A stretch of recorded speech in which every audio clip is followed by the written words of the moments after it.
Salut les MPGistes, c'est Mani. Alors aujourd'hui une vidéo que vous attendez tous sur quelles sont les mises en Ligue 1 à faire pour remporter les vos enchères. Donc pour cela, comment j'ai fait? Donc j'ai procédé, donc j'ai récupéré entre 25-30 mercato. Donc merci déjà à tous les contributeurs qui m'ont envoyé leur code. Donc ce sont tous des mercato récents, donc ils ont moins d'une semaine. Donc prendre un mercato avant le début de saison, j'ai pas voulu. Pourquoi? Parce que forcément, début de saison, il y a des joueurs qui n'étaient pas encore révélés.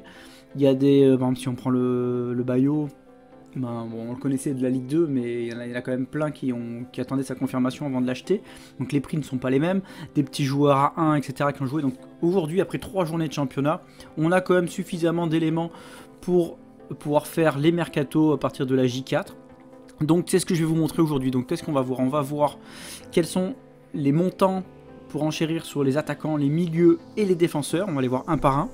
Et ensuite, on va voir quels sont les joueurs qui n'ont pas été pris au premier tour ou très peu pris et donc que vous pouvez avoir à la cote. Ça, c'est important dans votre mercato. Si vous vous enflammez sur tous les joueurs, bah, vous n'aurez pas une équipe assez compétitive parce qu'il n'y aura pas assez d'effectifs et il faut avoir du banc. Je dis toujours, viser au moins 23, 24 joueurs, c'est pas mal. Donc, petite précision, ce sont des mercatos de 6 à 8 joueurs. C'est assez équivalent en termes de cote. Sur les mercatos de 10, j'aurais tendance à dire qu'il faut assurer un peu plus le coup en rajoutant environ 10% des montants que je vais vous annoncer. Donc bah écoutez, c'est parti, je vais vous montrer le petit fichier. Le petit fichier qui en vrai il n'est pas si petit que ça. Donc ça c'est le fichier résultat. Donc là j'ai la liste de tous mes joueurs. La cote au 24 août, le nombre de buts qu'ils ont mis, le nombre de passes, le nombre de titularisations. Ça ce sont les résultats. Donc j'ai la moyenne d'achat qui est pas trop intéressant. Par contre la moyenne au tour 1, ça c'est plutôt intéressant.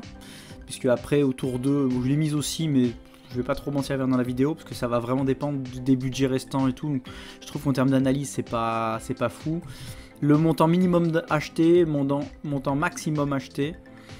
Et voilà. Donc et si le joueur a été acheté au tour 1 ou pas. Et là par exemple on voit que dans 85% des mercatos il n'a pas été acheté au tour 1.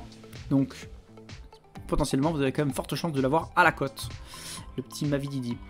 Le fichier, donc là je vais vous le montrer. Là j'ai tous les mercatos détaillés. Alors ça c'est une version, non c'est pas détaillé, c'est condensé, mais c'est pas grave, c'est pour vous montrer qu'il y a pas mal de matière. Donc là on va le couper et on va passer directement au résultat parce que c'est ça que vous attendez le plus. Et on va passer même directement aux attaquants. Alors les attaquants, donc je vais tout faire dans Excel, hein. J'ai pas fait de PowerPoint. Je pense que ça va être assez bien pour voir tous les résultats. Là je vais zoomer un peu plus. Donc pour les attaquants, alors on va commencer, on va se faire un petit suspense. Quel est l'attaquant le troisième plus cher dans le jeu? Bon, je pose la question mais personne ne répond, forcément c'est pas du live. Et ben je me fais une petite question-réponse, hein. Le troisième c'est Neymar, avec une moyenne d'achat à 81 millions et un prix d'achat maximum quand même au premier tour à 155 millions. Ça me paraît un peu cher, mais pourquoi pas. Et dans 15% des cas, il a été pris après le premier tour. Donc en gros, c'est un joueur qui part au premier tour. En seconde position, bah, notre petit Mbappé. Donc là, sa cote moyenne d'achat est de 116. Et pareil, 15% des cas. Et on a quelqu'un qui a quand même mis 170 millions sur lui. Ouais, moi j'ai connu pire, hein, mais bon, c'est quand même, je trouve, assez cher en termes d'équilibre d'équipe. Et finalement, bah, le dernier, vous l'avez deviné, c'est Messi avec une moyenne de 131 millions. C'est super cher, les gars. Et après, à voir que le nombre de points qu'il rapporte. Et là, on a quand même quelqu'un qui nous a mis 248 millions dessus. J'aimerais bien voir la gueule de l'équipe derrière. Alors après, il y a beaucoup de joueurs à 1, à 3, à 5, ça, en début de saison, il y a moyen de faire une équipe. Hein. Mais bon. Le Messi se blesse ou je sais pas, moi c'est pas du tout le genre de stratégie que j'aime bien. Donc je vous ai mis aussi donc les 20 premiers, je sais pas pourquoi j'ai écrit 3ème, mais c'est pas du tout ça, c'est les 20 premiers joueurs de ce classement. Donc là ensuite on retrouve Yılmaz. Alors je vous ai mis en vert quand je trouvais que l'info était intéressante, c'est-à-dire que Yılmaz, une fois sur deux, il n'a pas été pris au premier tour. Donc là Ça veut dire que vous pouvez quand même le tenter à la cote. Et sinon, s'il est pris au premier tour, généralement, les joueurs misent environ 57 millions. Le plus qu'il y a eu, c'est 92. Donc, bon, je vais quand même changer ça parce que ça me stresse. Voilà, ok, ça c'est bien. Donc après, on verra les milieux et les défenseurs. Ensuite, on retrouve, donc je vais le faire rapidement, après vous ferez un petit arrêt sur image sur la vidéo. On retrouve Ben Yedder assez logiquement. Donc là, il est quand même assez souvent pris. 53 millions en moyenne, par contre, c'est vraiment pas cher, je trouve. Le Voland aussi, donc 65% d'écart. Alors par contre, Voland, c'est vrai qu'il n'a pas trop bien réussi son début de saison. Vous pouvez l'avoir aux alentours de 50 millions, paraît vraiment pas cher. Bayo, que j'en parlais tout à l'heure, donc là lui tout le temps pris au premier tour, hein, seulement dans 4% des cas il n'est pas pris au premier tour. Là le maximum 70 sur lui et c'est en moyenne 41. Alors moi c'est plutôt un joueur que je prends aux alentours des 50-55, donc a priori il y a peut-être un petit peu de marge. David pareil, pas trop pris au premier tour, donc les Lillois en général. Hein. Voilà, après je vous montre la Mofi, Milik. Forcément il est blessé donc son coût sinon il partirait beaucoup plus cher. Hein. Dembélé, Ajorc, Kadewere, 92% des cas ne part pas au premier tour. Donc là finalement son 31 il est sur très peu de mercato. Toko Ekambi, donc ça aussi ça vaut le coup de le tenter à la cote. Guirassy, Colomwani, donc eux ils ont des situations. Guirassy on sait pas trop s'il va jouer vraiment titu. Colomwani peut-être qu'il va partir donc bon c'est pas très intéressant. Ensuite, on va passer au milieu de terrain, donc on va un petit peu de suspense. Le troisième plus cher, c'est Lucas Paqueta, 42 millions pour l'avoir en moyenne. Et le maxi 66. Ça reste correct vu je pense qu'il va rapporter comme point cette année. Je trouve que c'est vraiment pas cher. Ensuite, Di Maria, donc 45 millions en moyenne. Et le maxi qu'on a pu constater, c'était 79. Donc bien sûr...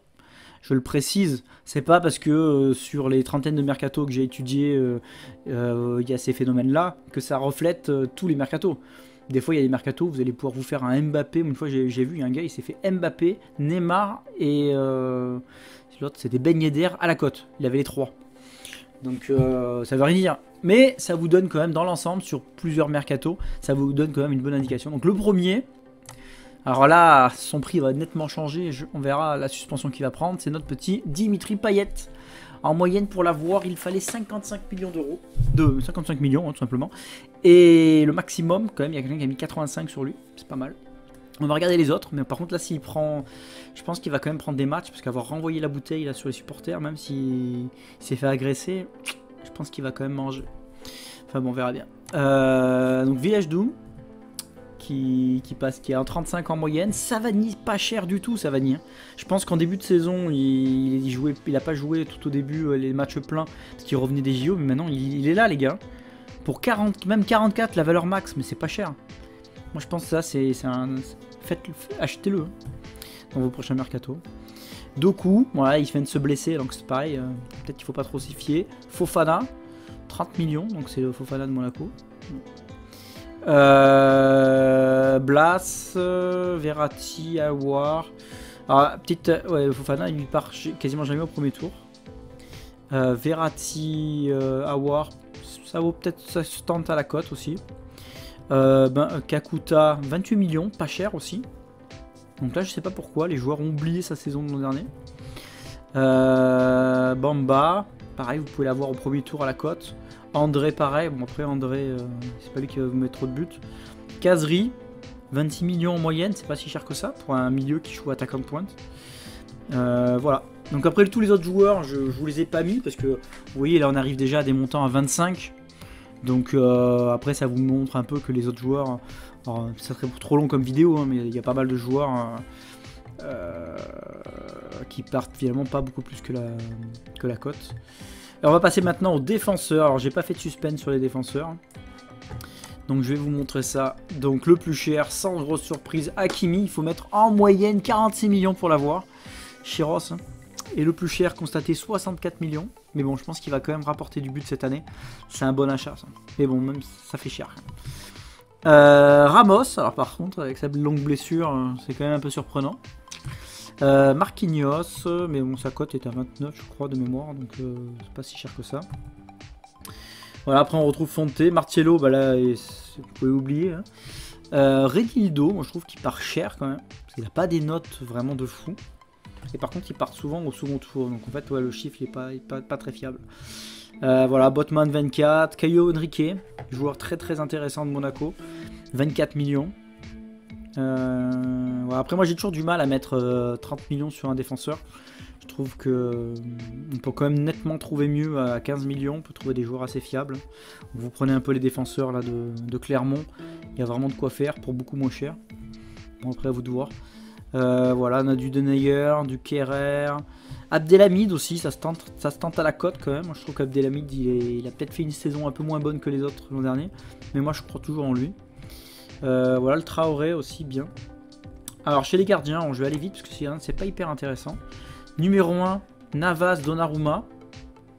Pourtant, bon, il y a quand même une incertitude sur leur titu. Ensuite, en troisième position, Gomis. J'étais assez étonné. Anthony Lopez. Bon, par contre, il part souvent à la cote. Parce que 73% des cas, il part au second tour. Bah, après le premier tour, pardon. Voilà, Benitez 24. Larsonneur. Alors, il y a quelqu'un qui a mis 60 sur Larsonneur. Pourquoi? Pourquoi t'as fait ça? Je sais pas. Mandanda qui part encore assez cher. Rajkovic, très bon achat à la cote. 80% des cas, les joueurs ne pensent pas à lui. Ça, c'est un super gardien. Il arrête des pénaux, il a toujours des bonnes notes. Hein. Moi c'est un joueur que je prends dans mes mercatos. Et ensuite, bon, voilà, la fond Omelin, on va passer rapidement. Et une section que vous appréciez particulièrement aussi, c'est quels sont les joueurs que vous pouvez avoir à la cote. Donc, parmi tous les mercatos que j'ai analysés, bah, j'ai regardé tous ceux qui ne partaient jamais au premier tour, ou très peu. Donc là, on en a vu quelques-uns. Là, cette fois-ci, c'est un focus uniquement sur ceux-là. Donc j'ai passé les attaquants, les milieux et les défenseurs. Donc sur les attaquants, alors, je vous ai surligné en vert ceux qui me semblaient intéressants. Il y en a peut-être d'autres. Hein. Vous faites votre propre analyse. Hein. C'est pas parce que moi, j'ai cette idée-là que bah, j'ai la meilleure idée du monde. Hein. Vous pouvez vous faire votre propre analyse. Hein. Donc voilà, moi je pense que les joueurs intéressants dans cette liste, c'est Diallo. Alors, il a perdu sa place de titu. Mais ça reste quand même, je trouve, un bon joueur. C'est qui peut se tenter à la cote. Hein. À 13, vous prenez pas beaucoup de risques. Donc moi je pense que ça va un peu tourner quand même devant. Donc bon, c'est pas le coup de l'année non plus, mais par contre, ce qui peut être intéressant, c'est Wang. 16 millions la cote. Mara, alors j'y crois pas plus que ça, parce qu'il n'a pas encore trop prouvé, mais bon, à la cote, il a joué une fois titulaire. Moi je vous ai mis là sur la colonne AF, là, sur celle-là de colonne, il y a le nombre de fois où il a été titu. Par contre, bon achat, Tuxar. Meilleur buteur l'an dernier de Ligue 2. 17 millions, 88% des cas il part à la cote, il a été titulaire 3 fois. Un but pour l'instant. Huawei, avec le départ de Delors, il va y avoir beaucoup plus de temps de jeu, je pense. Bon, après, je pense qu'ils vont recruter aussi Montpellier, ils vont pas rester avec l'effectif actuel, mais Mavididi, pareil, même situation, mais bon, à choisir, je prends un Huawei. Voilà, ensuite je vous les montre, hein, Mboukou, Culvert, Icardi, alors c'est pareil. Il est blessé à un mois, donc là maintenant, ces chiffres-là veulent plus rien dire. Mais sinon, vous pouvez le prendre quand même en étant titu à 17 millions à la cote. Ripard, David, pareil. Toko et Kambi, ça se tente à la cote. Hein. Très peu pris. Ensuite, on va passer rapidement au milieu de terrain. Donc milieu de terrain, donc là on est dans les 100%. Donc ceux-là n'ont jamais été pris au premier tour. Alors c'est pas les joueurs qui vous font la game, hein, mais bon. Amouma, pourquoi pas, 2 titus. Donc le Moine. Neyou, moi j'aime bien, je trouve qu'il a quand même souvent des bonnes notes. 12. Alors il a eu que 2 titus parce qu'au premier match il était suspendu. Donc lui il est titu dans le 11 pour 12 millions. Ça je trouve que c'est un joueur intéressant. Sheka qui est revenu aussi de sa suspension ou blessure, je sais plus ce qu'il avait là. Ensuite nous avons d'intéressant Kwame. Je sais pas si vous le connaissez. Donc 3 titus, une passe décisive pour l'instant, pour 7 à la cote. Ça c'est top, hein. C'est top dans un effectif. Camara, alors j'aurais pu vous mettre la note depuis le début de l'année, la prochaine fois je le ferai. Le Camara de Saint-Etienne, pareil, ça part à la cote. C'est très intéressant ça comme joueur. Donc là je vous les passe tous, je les trouve un peu moins intéressants. Alors peut-être le Bassi je ne l'ai pas mis, mais je vais le mettre. Parce que je pense qu'il est intéressant le petit Bassi. Pour 7 à la cote. Yazici aussi, 2 titus depuis le début de saison. Une passe décisive, 14. Jean Lucas, qui a gagné sa place de titu pour l'instant à Monaco. Tout ça c'est à la cote. Chambost à la cote, mais ça vous prenez, vous cherchez même pas à comprendre. Pour 5, vous regardez les stats qu'il avait l'an dernier, vous prenez. Ah, même si c'était en Ligue 2, on s'en fout. Tardieu, pareil, il va avoir des grosses notes toute l'année. Il va avoir des 6,5, 7 toute l'année. Donc là, 14 millions, moi c'est un joueur que j'aime bien avoir. Vous le mettez sur le banc, en remplacement tactique, si votre milieu buteur ne met pas de but, lui il rentrera et il mettra sa petite note pépère, pouvant peut-être faire un petit but MPG. Ekitike, qui aura pas mal de temps de jeu cette année. Il a mis une passe décisive pour l'instant, une seule titu. Bamba, bon j'ai pas vu si elle est partie ou pas, j'ai pas l'impression, en tout cas je vois 23 millions, 3 fois titulaire, à la cote, vous pouvez la voir. Ça c'est pas mal. L'Orienté, alors ça c'est pour moi c'est the joueur à prendre. Lorient, il joue en attaque. Enfin, L'Orienté joue en attaque à Lorient. 11 millions. Ça vous fait un attaquant de plus. Ça c'est il passe quasiment tout le temps à la cote. Il faut prendre. Hein. Pajot, je l'ai remis juste pour faire un petit clin d'œil à Damien. Tête, qui joue Titu cette année, donc il est dans les plans. 17 millions. Ça se prend. Hein.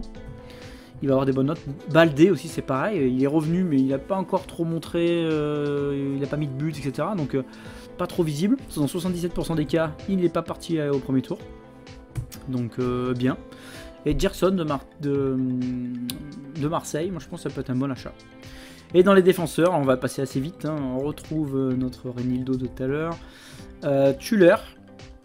96% des cas, il n'a pas été pris au premier tour. Pour 8 défenseurs titus de Montpellier. Montpellier, c'est souvent solide. Ricardo Mangas, donc ça c'est un nouveau de Bordeaux. Donc il a déjà fait 2 titus, une passe décisive. Joueur intéressant pour 8. Perrin. Giraudon. Pareil, très intéressant. Milieu qui sera défenseur qui sera titu. Faes, pareil. Nsimba. Je pense qu'il aura des bonnes notes cette année aussi, lui.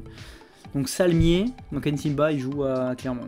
Mais je crois qu'il s'est blessé dans les matchs, j'ai pas vu la durée de l'indispo. Donc faut checker les gars. Udol, pareil, 3 titus, il vaut 10. Caboret, à 3, qui a été recruté là cette année. 4 millions, 2 titus. À 4 il passe à la cote, il faut prendre. Bon Martiello on n'en parle pas, Kiki Koyate on le connaît, voilà, à 11 vous pouvez l'avoir. Donc voilà, je vous ai fait un peu la liste, donc j'espère que ça va vous aider pour vos mercato. Je vous montre pas tous les joueurs, sinon on va y passer trop de temps et je pense que ça va pas être très intéressant comme vidéo.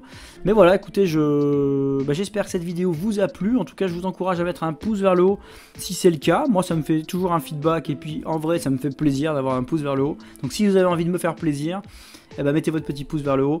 Et sinon, écoutez, le reste de la semaine va être consacré à un jeu qui s'appelle Sorare, qui est un jeu de fantasy foot, mais on va dire que c'est un mélange entre de l'investissement financier à base de foot, puisque en fait on gagne de la crypto-monnaie, et donc du coup c'est du vrai argent derrière. Et je vais faire quelques vidéos là pour les personnes qui souhaitent se lancer, parce qu'il y a une nouvelle rareté qui s'est créée, qui s'appelle le Limited, qui permet de rentrer dans le jeu pour beaucoup moins cher que d'habitude, parce que sinon c'était assez cher le ticket d'entrée, il fallait compter au moins 1000 balles. Voilà, donc c'est un jeu auquel je l'avais dit jamais je jouerais à ça. Je trouvais ça con, hein, avec des NFT, etc. Et au final, je suis complètement à fond. Alors je lâche pas MPG, je vous rassure. Mais du coup, voilà, je vais vous montrer ce jeu-là. Et puis si ça vous plaît, on pourra en discuter en privé ou via d'autres vidéos. Allez, écoutez, ça sera le reste de la semaine. J'espère que la vidéo vous a plu. Et je vous souhaite à tous de très bons mercato en espérant que cette vidéo